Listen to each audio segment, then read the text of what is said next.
ngaji bareng. Ayo Pak, ayo Pak. Kabar. Ngabar yuk.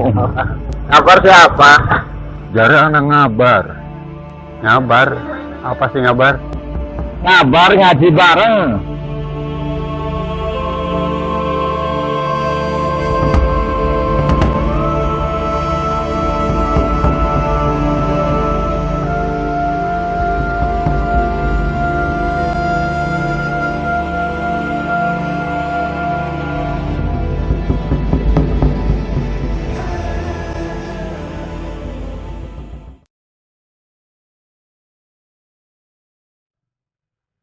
A'udzu billahi minasyaitonir rajim. Bismillahirrahmanirrahim.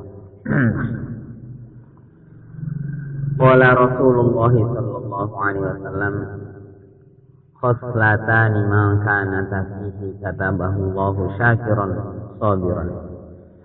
Wa man lam takuna fihi lam taktubhu Allahu syakiran wala sabiran. Ada dua perkara. Ketika seseorang tersebut itu mempunyai dua perkara itu, maka Allah akan mencatat baginya orang yang bersyukur dan orang yang bersabar. Dan barang siapa yang di dalam dirinya itu tidak terdapat dua perkara tersebut, maka Allah tidak akan mencatat baginya orang yang bersyukur dan juga orang yang bersabar. Lalu apa dua perkara itu? Man nazara fihi ila man huwa fawqahu faqada. Orang yang melihat tentang agama seseorang, yang melihat orang yang mempunyai agamanya baik, orang yang berilmu, orang yang akhlaknya baik, orang yang ibadahnya baik, maka di dalam hatinya ia cenderung senang dan ia merasa iri akan hal itu. Ketika ada seseorang melakukan suatu kebaikan, orang tersebut ibadahnya baik, puasanya baik, bahkan di lingkungannya dia itu baik, dia itu merasa iri akan kebaikan itu. Nah, maka ketika seseorang iri dalam hal-hal yang kaitannya dengan ubudiyah, orang tersebut itu Allah catat sebagai orang yang bersyukur. Tetapi kebalikannya, ketika seseorang tersebut di dalam hatinya itu tidak ada sama sekali iri terhadap sesuatu yang emang kaitannya dengan ibadah, bahkan irinya terhadap hal yang lain tentang keduniawiahan dan sebagainya, maka orang tersebut akan tercatat oleh Allah Subhanahu wa taala orang yang tidak bersyukur. Contoh, ketika ada orang yang alim, kesehariannya ia melakukan suatu perkara yang tidak bertentangan dengan syariat, sholatnya rajin, bersosialnya baik, sodakohnya baik, maka kita itu ketika melihat orang-orang yang seperti itu merasa iri, merasa ingin, merasa pengen kita ibadah seperti beliau. Bahkan jangan kebalikannya, ada orang yang mempunyai keahlian dalam bidang sulap, ada orang yang mempunyai keahlian dalam bidang sihir dan sebagainya, malah kok iri. Lah itu suatu kekeliruan. Irinya ketika kita melihat seseorang dalam hal ubudiyah, ibadah. Jangan sampai ketika kita melihat seseorang itu senangnya, rasa irinya itu terhadap sesuatu yang kaitannya dengan urusan duniawiyah. Misal ada orang yang bisa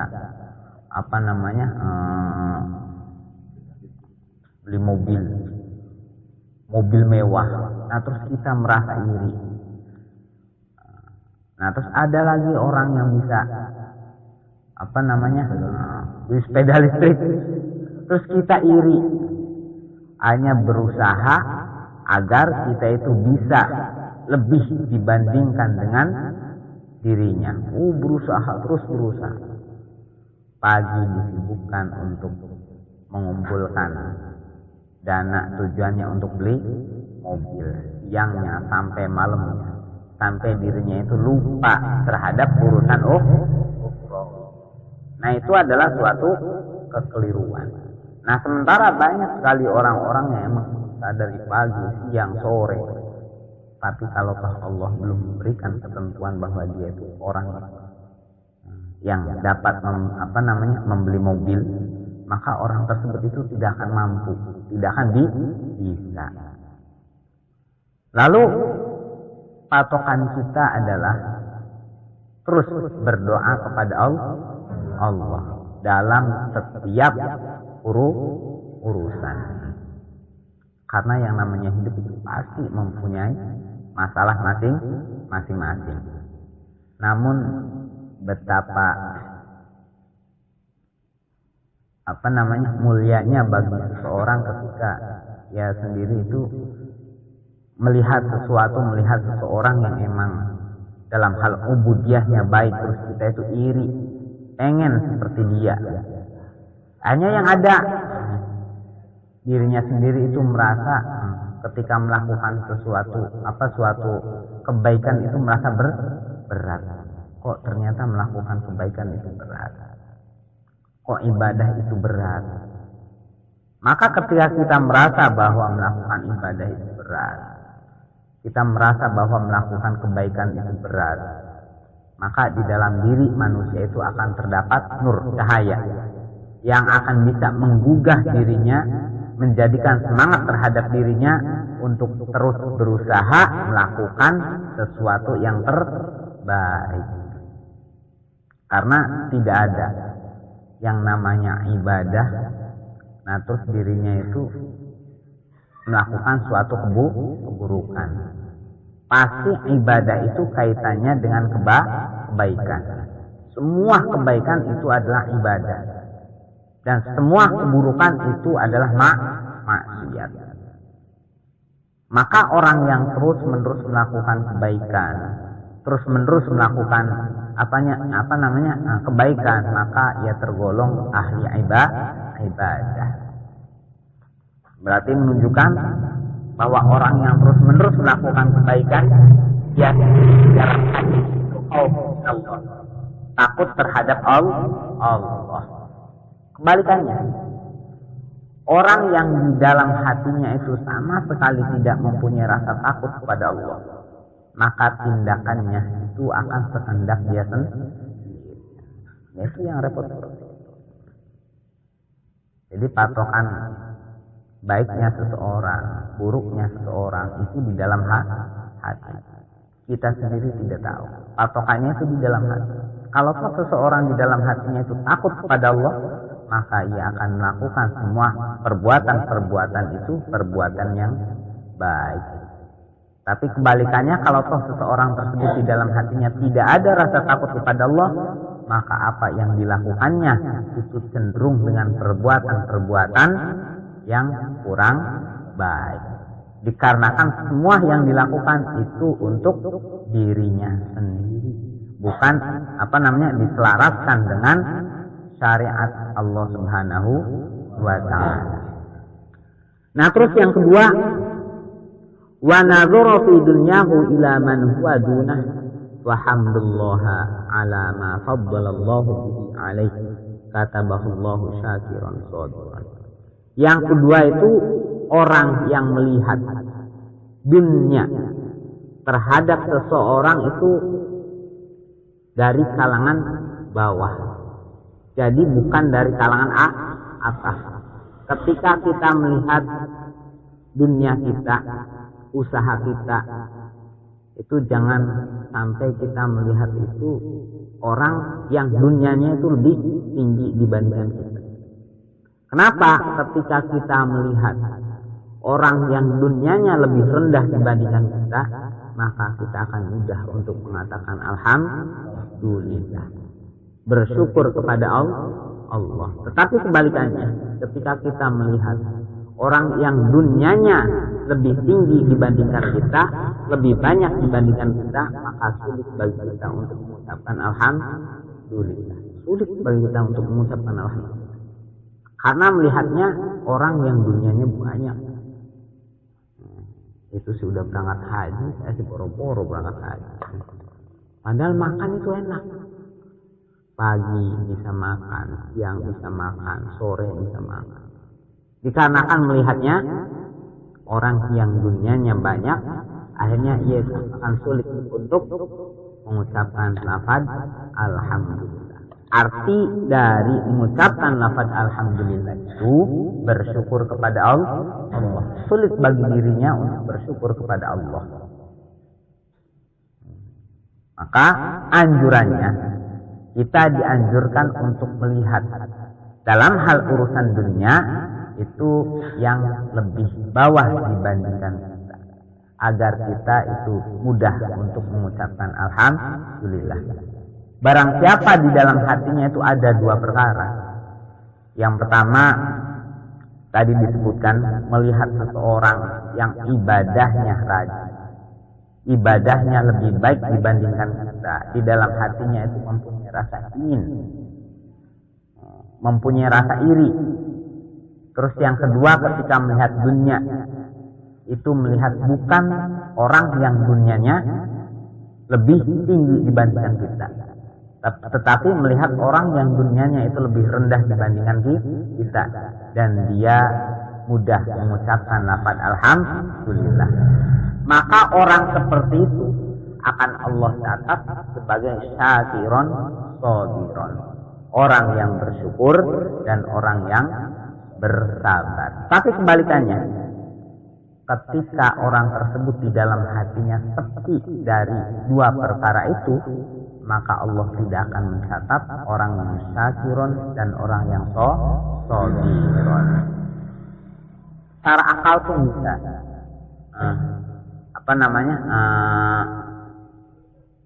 Coba kalau toh kita sering memperhatikan orang-orang yang emang ibadahnya kurang, ibaratnya dalam arti meninggalkan ibadah, nah terus kita iri. Contohnya, ada orang yang rajin berjudi, nah terus kita iri.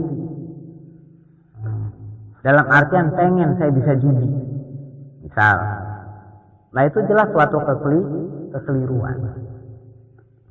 Ada orang yang pandai dalam selain judi apa lagi? Minum-minuman. Atau misal jalan-jalan kayak Dimas misal, pas jalan-jalan lihat perempuan, kalau toh sama perempuan luar biasa, perempuan tuh semua pada nurut sama Dimas misal. Nah terus kita iri terhadap perbuatan seperti itu misal, terus iri terhadap perbuatan seperti itu adalah suatu kekeliruan. Maka irilah, belajarlah kita iri, belajarlah kita mempunyai keinginan untuk melakukan ibadah, dan iri terhadap orang yang benar-benar melakukan ibadah. Awas, ibadah itu bukan sekedar sholat. Ibadah itu adalah semua perbuatan yang disandarkan kepada Allah Subhanahu wa ta'ala, itu ibadah. Karena yang namanya kebaikan itu khaufu minallah, takut kepada Allah. Tidak mungkin kalau toh kita tidak takut kepada Allah kita melakukan kebaikan.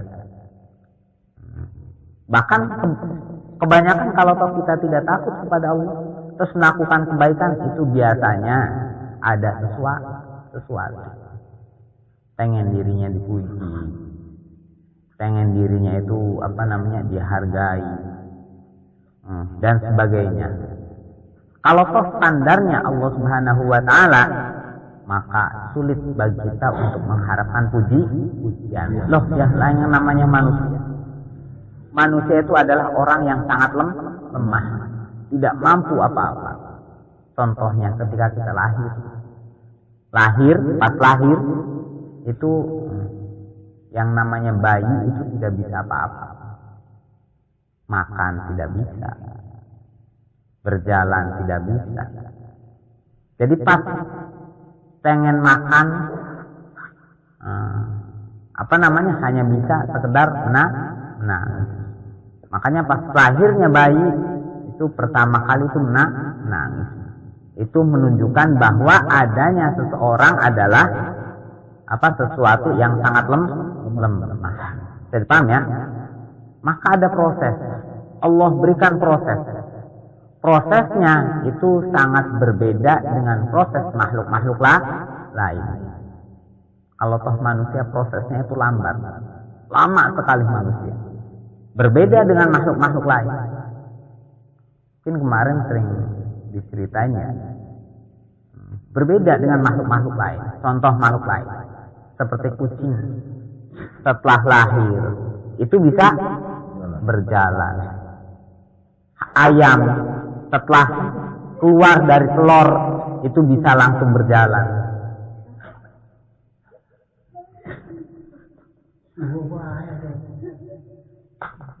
Paham ya?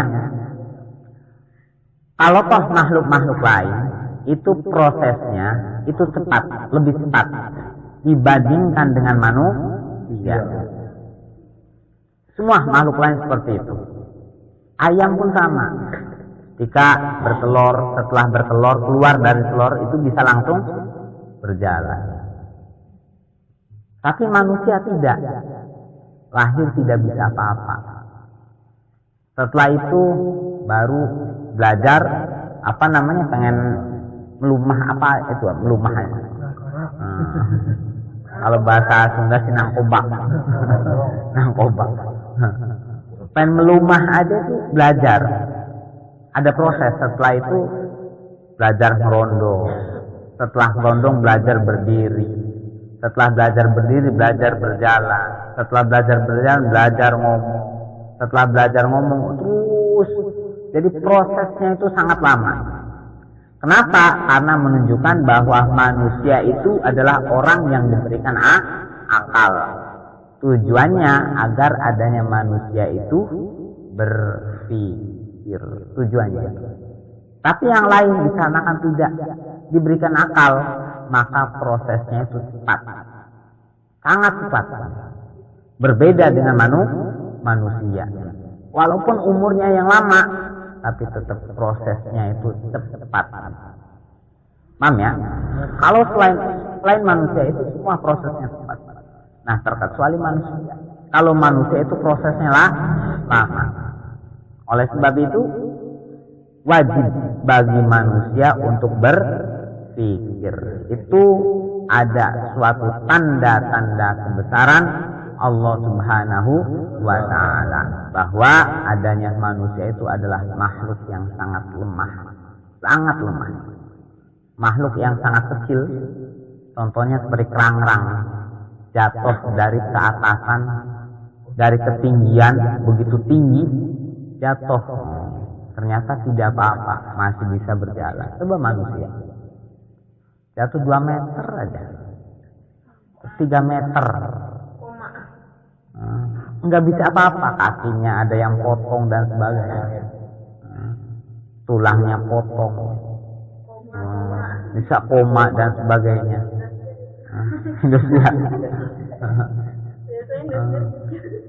Ya. Coba selain manusia diperhatikan,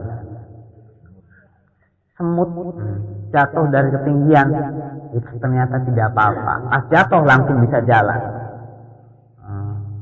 Kucing jatuh dari ketinggian nggak apa-apa, masih bisa jalan.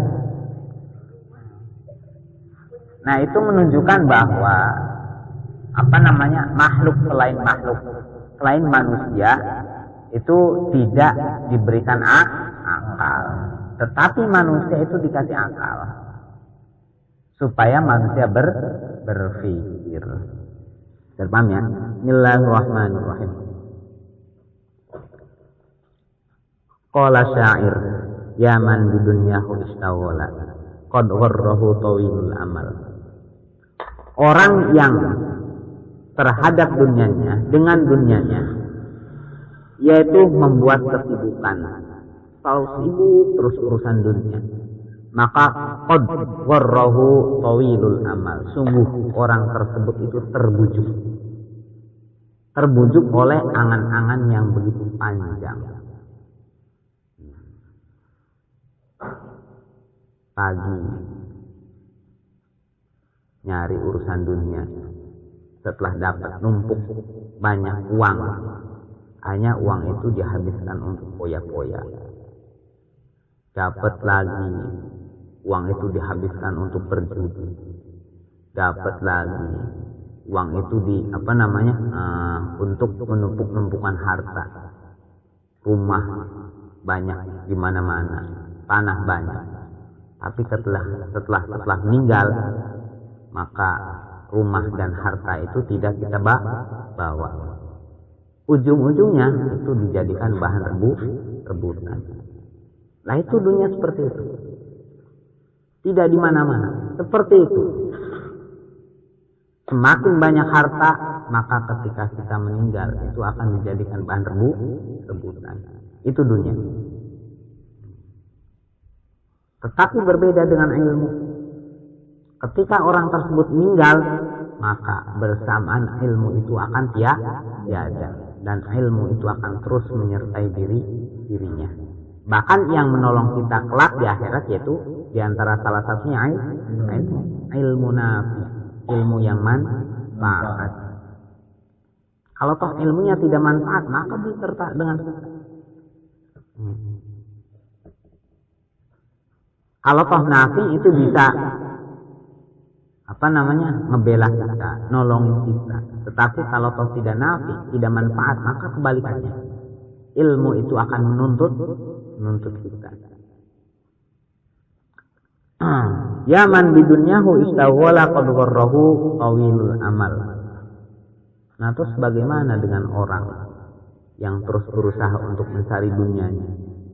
Bahkan ia membuat kesibukan dirinya khusus untuk urusan dunia, maka qad gharrahu tawilul amal. Sungguh dia tersebut adalah orang yang terbujuk oleh angan-angan yang begitu panjang. Aulam yazal fi ghaflah hatta dana minhul ajal. Atau dia tersebut itu tidak henti-hentinya ghaflah, lupa kepada Allah Subhanahu wa taala, hatta dana minhul ajal, sehingga ajal tersebut itu mendekati dirinya. Karena sibuknya tentang urusan dunia, yaitu lupa akan Allah Subhanahu wa taala, yaitu lupa kehidupan itu bukan hanya di dunia saja, tetapi ada kehidupan yang lain berupa akhirat, dan semua apa yang kita lakukan itu kelak akan dijadikan pertanggungjawaban. Semua orang itu akan dipintai pertanggungjawabannya. Semua orang itu adalah pemimpin. Maka kelak orang tersebut akan ditanya tentang kepemimpinannya. Kita punya badan, maka badan kita yang ngatur kita. Kita punya mata kita yang ngatur ya. Kita punya telinga yang ngatur kita. Punya hidung, semua punya jasad yang ada pada diri kita, itu yang ngatur kita. Maka seluruh manusia, semua manusia itu hakikatnya adalah pemimpin badannya sendiri, yang suatu saat akan ditanya tentang kepemimpinannya. Bagaimana kamu ketika dikasih mata itu untuk apa? Ketika dikasih telinga itu untuk apa? Ketika kita dikasih mulut itu untuk apa? Ketika dikasih tangan itu untuk apa? Ketika dikasih kaki itu untuk apa? Semua akan dimintai jawabannya. Kalau semua yang dilakukan oleh kita itu manfaat, maka kita akan mendapatkan rahmat Allah Subhanahu wa ta'ala. Tetapi kebalikannya, kalau kita tidak bisa memanfaatkan tubuh kita, maka jauh dari rahmat Allah. Karena secara keseluruhan badan kita adalah rahmat.